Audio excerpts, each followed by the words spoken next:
মানুষগুলো এমন ভাবে নির্যাতন করেছে, রাস্তার মধ্যে দুধু বের করে ছেড়েছে। কথা বলেন ঠিক কিনা? আমরা বলতে চাই, এই কুলাঙ্গার, এই বেয়াদবের মাথা কাটার দরকার নাই। এই সাদিকুর রহমান, এই ভণ্ডর যদি জিহ্বাকেও কেটে আমাদের সামনে ধরায় দিতে পারে, আমরা এই ভণ্ডর জিহ্বা হাতে পেয়ে তাকে 20 লক্ষ টাকা পুরস্কৃত করতে চাই। কথা বলেন ঠিক কিনা?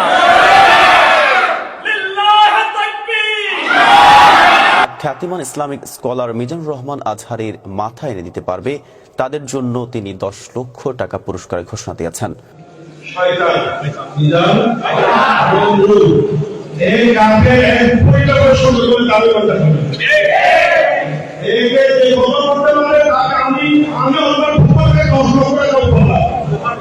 শামসুজ্জামান দুদু, নাম কি? শামসুজ্জামান দুদু। ভিডিওটা দেখলে খেয়াল করবেন, এই দুদুকে সাধারণ মানুষগুলো এমন ভাবে নির্যাতন করেছে, রাস্তার মধ্যে দুধু বের করে ছেড়েছে। কথা বলেন ঠিক কিনা? গতদিন আপনারা দেখেছেন ডক্টর মিজানুর রহমান আজহারী, তিনি 25 লক্ষর অধিক লোক হয়েছে তার মাহফিলে। আল্লাহু আকবার কোন? এই যে শুরুতেই বললাম আল্লাহ পাক সম্মান বৃদ্ধি করে দেয়, এবার মিলতেছে আল্লাহ তাআলা আজহারীকে কত পরিমাণ সম্মান দিয়েছেন। ডক্টর মিজানুর রহমান আজহারী বিশ্বের মধ্যে যদি 10 জন এই ইসলামের পক্ষে দাওয়াত দেয়, তার মধ্যে মিজানুর রহমান আজহারীও একজন। সুবহানাল্লাহ কোন? এইবার এই জনপ্রিয়তা দেখে কিছু ভণ্ডদের গায়ে জ্বালা পোড়া আছে না নাই? কারণ কি? তাদের ব্যবসায় ভাটা পড়বে, ঠিক কি না? আমার ভাইরা, এর আগে মাজার পূজারীরা 2020 সালে মিজানুর রহমান আজহারীকে ভালো করে মানুষ চিনতো না। এদের এই মাজার পূজারীদের কারণে মিজানুর রহমান আজহারীকে আজকে বিশ্বের মানুষ চিনতেছে। কথা বলেন ঠিক কিনা? কারণ যত পাবলিসিটি করার দরকার এরা করে দিয়েছিল। আমার ভাইরা, এখনো একজন ভণ্ড মাজার পূজারী সাদিকুর রহমান, তিনি ডক্টর মিজানুর রহমান আজহারীর এই জনপ্রিয়তা দেখার পরে তার হিংসাত্মক মনোভাবের কারণে তিনি বলেছেন, কথায় কথায় তিনি বলেছেন, ডক্টর মিজানুর রহমান আজহারী যদি মাথা কেটে কেউ এনে দিতে পারে, তাকে 10 লক্ষ টাকা পুরস্কার দেওয়া হবে। নাউজুবিল্লাহ বলেন। আমরা বলতে চাই, এই কুলাঙ্গার, এই বেয়াদবের মাথা কাটার দরকার নাই। এই সাদিকুর রহমান, এই ভণ্ডর যদি জিহ্বাকেও কেটে আমাদের সামনে ধরায় দিতে পারে, আমরা এই ভণ্ডর জিহ্বা হাতে পেয়ে তাকে 20 লক্ষ টাকা পুরস্কৃত করতে চাই। কথা বলেন ঠিক কিনা?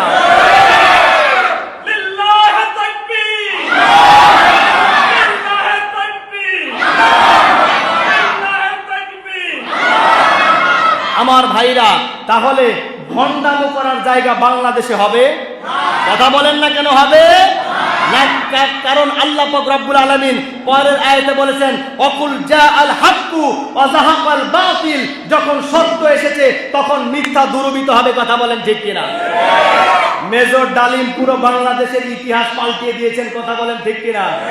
আমাদের ছোট ছোট সন্তানদেরকে যেভাবে শিক্ষা দেওয়া হতো, পুরো ইতিহাস চেঞ্জ করে দিয়েছেন।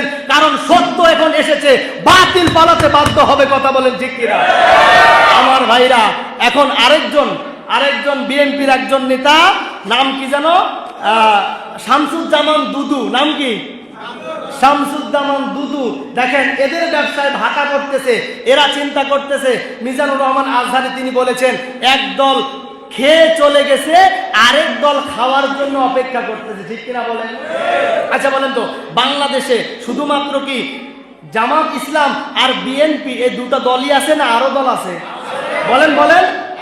আরো দল আছে, কিন্তু ডক্টর মিজানুর রহমান আজহারী কি বললেন? যে একদল খেয়ে গেছে। আচ্ছা বলেন তো, একদল খেয়ে আমাদের সমাজ থেকে গেছে না? আমাদের দেশটাকে পুরো তামা করে ফেলেছে। এই যে শেখ হাসিনার বোন শেখ রেহেনা কয়েক হাজার কোটি টাকা দেশ থেকে পাচার করেছে, তিনি কোনো পদেও নাই। তাহলে এরা আমাদের দেশ থেকে অর্থ পাচার করেছে কিনা? কথা বলেন না কেন, করেছি কি কিনা?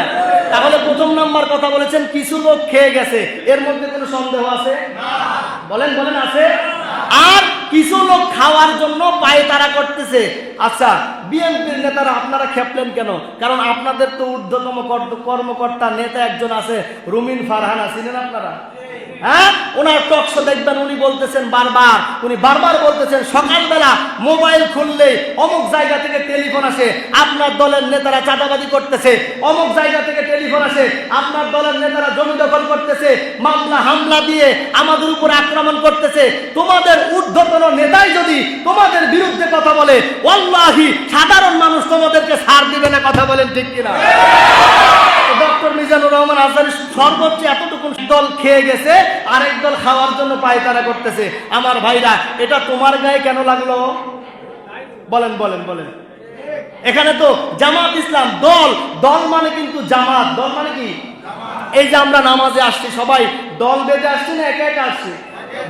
দল বেঁধেই তো আসছে এখানে। তাহলে দল মানে জামাত। যদি লাগার কথা ছিল তাহলে কথা ছিল জামাতের গায়ে লাগার কথা ছিল, ঠিক কিনা? কিন্তু জামাত ইসলামের কোনো ব্যক্তির গায়ে লাগলো না, তোমার গায়ে কেন লাগলো? ওয়াল্লাহি আল্লাহ বলেন, যখন সত্য আসবে তখন মিথ্যা দূরীভূত হবে। যখন সত্য এসে গেছে দেখবেন, আপনারা ভিডিওটা দেখলে খেয়াল করবেন, এই দুদুকে সাধারণ মানুষগুলো এমন ভাবে নির্যাতন করেছে, রাস্তার মধ্যে দুধু বের করে ছেড়েছে। কথা বলেন ঠিক কিনা? আমার ভাইরা, কিয়ামত পর্যন্ত আল্লাহর মার, দুনিয়ার মার। এখন আপনাদেরকে বলতে চাচ্ছি, বিশ্বনবী সাল্লাল্লাহু আলাইহি ওয়াসাল্লাম দোয়া করেছেন, আল্লাহ আমাকে রাষ্ট্র ক্ষমতা এনে দাও, কারণ রাষ্ট্র ক্ষমতা আনলে সর্বপ্রথম এই জালিমদের বিচার হবে। দ্বিতীয় নাম্বার, যারা অন্যায়ভাবে মানুষদের সম্পদ লুণ্ঠন করতেছে, চাঁদাবাজি করতেছে, এদের বিচার করা হবে। কথা বলেন ঠিক কিনা?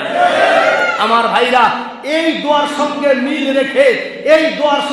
রেখে ডক্টর শফিকুর রহমান তিনি কুষ্টিয়ার জমিনে কয়েকদিন আগে কুষ্টিয়াতে এসেছিলেন, একটা ইতিহাস করে গিয়েছেন। কথা বলেন ঠিক কিনা?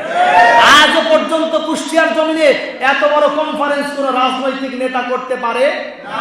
তিনি বলেছিলেন, যদি বাংলাদেশ জামাত ইসলাম ক্ষমতায় আসে তাহলে সর্বপ্রথম আমরা এই দেশ থেকে চাঁদাবাজি বন্ধ করব। কথা বলেন ঠিক কিনা? আজও পর্যন্ত যত নেতাই আসুক, কোন নেতার মুখ থেকে এই শব্দ বের হয় নাই যে দল ক্ষমতায় আসলে চাঁদাবাজি বন্ধ করব। কেমনে মুখ থেকে বের হবে? কারণ সেও তো তার মধ্যে জড়িত, ঠিক কিনা বলেন? আমার ভাইরা, এজন্য কারো গায়ে লাগলে আমাদের কিছু করার, বলেন কারো গায়ে লাগলে আমাদের কিছু করার নাই। আমার ভাইরা, আপনি এত আদর্শবান নেতা হলে ডক্টর শফিকুর রহমানের মতো একবার বলে দেন যে যারা চাঁদাবাজি করবে, লুণ্ঠন করবে, মানুষের দোকানপাট যারা অবৈধভাবে গ্রাস করবে, এদের বিচার করা হবে। একবার সাহস থাকে জবান দিয়ে বের করেন তো? আছে সাহস? কারণ নিজের মধ্যেই তো সমস্যা। আমার ভাইরা, কিন্তু ডক্টর শফিকুর রহমানের দলের যত লোক আছে, আল্লাহি শপথ করে বলতে পারি, তিনি ওয়ার্ডার দিয়েছেন, যদি কেউ এরকম করে দলে রাখা তো দূরে থাক, ক্ষমতা আসার আগে তাদের বিচার পুঙ্খানুপুঙ্খভাবে করা হবে। কথা বলেন ঠিক কিনা? আমার ভাইরা, এজন্য নিজের গায়ে টেনে নেওয়ার কোনো কিছু নাই। বলে ঘরের মধ্যে কে রে, কি যেন একটা উদাহরণ আছে না, যে আমি কলা খাই নাই। আমার ভাইরা, কথা বললেন যে এক দল খেয়ে গেছে, আরেক দল খাওয়ার জন্য পায়তারা করতেছে। এটা আপনার গায়ে কেন লাগলো? আমি তো বুঝলাম না। বলেন, কাউকে কি উদ্দেশ্য করে বলা হয়েছে? তা আপনার গায়ে কেন লাগলো এই কথাটা? আমার ভাইরা, এজন্য এই 4 মাস আগেও যারা আল জাজিরা রিপোর্ট করে, তাদের রিপোর্ট থেকে দেখা গেল 4 মাস আগে পার্লামেন্টে কোরআন যাক এমন মানুষের সংখ্যা ছিল 15%। কত পার্সেন্ট? আরো জোরে বলেন, কত পার্সেন্ট? শুধুমাত্র এই 4 মাসের ব্যবধানে এখন আল জাজিরার রিপোর্ট হলো, এখন দাঁড়িয়েছে 58%। সুবহানাল্লাহ কোন? আমার মনে হয় অল্প সামান্য কিছুদিন অপেক্ষা করো। তোমরা মাজলুম দল ছিলে, কিন্তু তোমাদের কৃতকর্মের কারণে এটা বাড়তে বাড়তে 100 জনের মধ্যে 100 জনে চাইবে যে ইসলামী হুকুমত বাস্তবায়ন হোক, আর কোরআনের পার্লামেন্ট ইসলামের পার্লামেন্ট হোক। কথা বলেন ঠিক কিনা? আর বেশি দেরি নাই, অপেক্ষা করার সময় নাই। তোমরা বলেছো কোরআনের মাহফিল বন্ধ করে দিবে। ওয়াল্লাহি তোমরা আল্লামা সাঈদী সাহেবের কণ্ঠটাকে রুদ্ধ করতে চেয়েছিলে, যার মাহফিলে 5 থেকে 7 লক্ষ লোক হতো।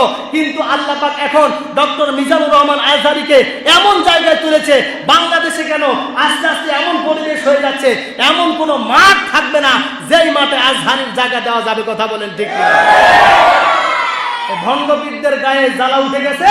আর দ্বিতীয় নাম্বার, কিছু আমি নামধারী দলকে বলতে চাচ্ছি না, আমি নামধারী কিছু মানুষদেরকে বলতে চাচ্ছি, এরা বিএনপির দলের দুর্নাম করছে। কথা বলেন ঠিক কিনা? আপনারা বলছেন হুজুর প্রমাণ নাই, প্রমাণ আপনাদেরকে দিতে চাই। সোহাইবুর রহমান আশরাফি বাংলাদেশের প্রখ্যাত একজন আলেমে দ্বীন, তিনি তার মাদ্রাসায় একজন দান করেছেন মাটি, এই মাটি তার মাদ্রাসায় ফালাবে। রাস্তার মাঝখানে চাঁদাবাজ, লুণ্ঠনবাজ এরা দাঁড়িয়ে বলতেছে 1 লক্ষ টাকা চাঁদা দিতে হবে। কেন দিতে হবে? কারণ কয়েক লক্ষ টাকার মাটি তুমি দান পেয়েছো, এই রাস্তা দিয়ে যাওয়ার সময় চাঁদা দিতে হবে। আমি বলতে চাই, রাস্তা কারো বাপের? এই কথা বলেন, রাস্তা কারো বাপের? রাস্তা কোনো দলের? তাহলে কেন চাঁদা দিতে হবে? আমরা 95% মুসলমানের দেশ, মসজিদ মাদ্রাসায় মানুষ দান করে, এখানে কেন চাঁদা দিয়ে তারপরে দানের জিনিস নিতে হবে? কথা বলেন ঠিক কিনা? আপনারা দেখেছেন তিনি ওপেন বলেছেন, বিএনপির একজন নেতা তিনি স্বাভাবিকভাবে চাঁদা চেয়েছেন, তারপরও 20,000 টাকা দেওয়া হয়েছে, তারপরও তিনি রাজি না। তার গাড়িতে রাস্তার মাঝখানে গাড়িগুলো আটকে দিয়েছে। মাদ্রাসায় পর্যন্ত যদি আপনি চাঁদাবাজি করেন, ওয়াল্লাহি আগামীর ভবিষ্যতে ইনশাআল্লাহ আপনাদের দলকে মানুষ প্রত্যাখ্যান করবে, ঘৃণা করবে। কথা বলেন ঠিক কিনা? মাদ্রাসা মসজিদ আপনি ছাড়বেন না, এই কথাগুলো বলতাম না, মিডিয়াতে সব সময় দেখতেছি একের পরে এক। কারণ আমরাও মাজলুম, তারাও মাজলুম, আমরা তাদের পক্ষে না বিপক্ষে? কিন্তু আমরা চাঁদাবাজির বিপক্ষে। কথা বলেন ঠিক কিনা? আমরা অন্যায়ভাবে মানুষের সম্পদ ভক্ষণ করার বিপক্ষে। কথা বলেন ঠিক কিনা? আমরা চাই এলাকায় কোনো চাঁদাবাজি থাকবে না, মানুষ স্বাভাবিকভাবে যেভাবে বসবাস করতেছে তার স্বাধীনতা নিয়ে বসবাস করবে। কথা বলেন ঠিক কিনা? আর যেখানে এক মুসলমান আঘাতপ্রাপ্ত হবে, আমরা সবাই সেখানে ঝাঁপায় পড়বো ইনশাআল্লাহ। আপনারা দেখেছেন 5 আগস্টের আগে 2-3 তারিখের দিকে ছোট শিশু একজন বাচ্চা, তিনি রাস্তার মধ্যে কাঁদতেছেন আর ছোট একটা লাঠি নিয়ে পুলিশের সামনে বলতেছেন, আমি যুদ্ধ করব, আমি যুদ্ধতে চলে আসছি। পুলিশ প্রশাসন জিজ্ঞাসা করলো, তুমি ছোট মাসুম বাচ্চা, তুমি যুদ্ধের ময়দানে কেন এসেছো? তুমি কেন যুদ্ধ করবে? বলেছে আমার ভাই মৃত্যুবরণ করেছে। বলে তোমার ভাইয়ের নাম কি? বলে আমার ভাইয়ের নাম হলো শহীদ আবু সাইদ। আল্লাহু আকবার। তাকে প্রশাসন প্রশ্ন করেছিল, শহীদ আবু সাইদের বাড়ি অত দূরে, তোমার বাড়ি এখানে, ও তোমার ভাই হয় কিভাবে? বলে হ্যাঁ, শহীদ আবু সাইদ আমার ভাই, আমার ভাইয়ের বুকে গুলি লাগানো হয়েছে, আমার এই জীবন বাজি রেখে লাভ নাই। আমার ভাইরা, ছোট সন্তান যদি এই প্রমাণ দিতে পারে যে মুসলমান এক একটা অঙ্গের মতো, হাতে আঘাত লাগলে যেন পুরো শরীরে আঘাত লাগে, তেমনি ভাবে পুরো জায়গায় কোনো মুসলমান কোনো অন্যায় ভাবে আঘাতপ্রাপ্ত হবে, এটা আমরা সাধারণ মানুষকেও মেনে নিব না। কথা বলেন ঠিক কিনা? কোন আলেমের নামে বিরোধিতারণ করা হবে, এটাও আমরা কেউ মেনে নেব। কোন আলেমের অপমান আমরা সহ্য করব, সেটা যেই দলের লোক হোক না কেন, যারা এই কোরআনের বিরোধিতা করবে, আলেমের বিরোধিতা করবে, আমরা তাদেরকে কঠিন হস্তে দমন করব ইনশাআল্লাহ। আল্লাহ পাক রব্বুল আলামিন আমাদেরকে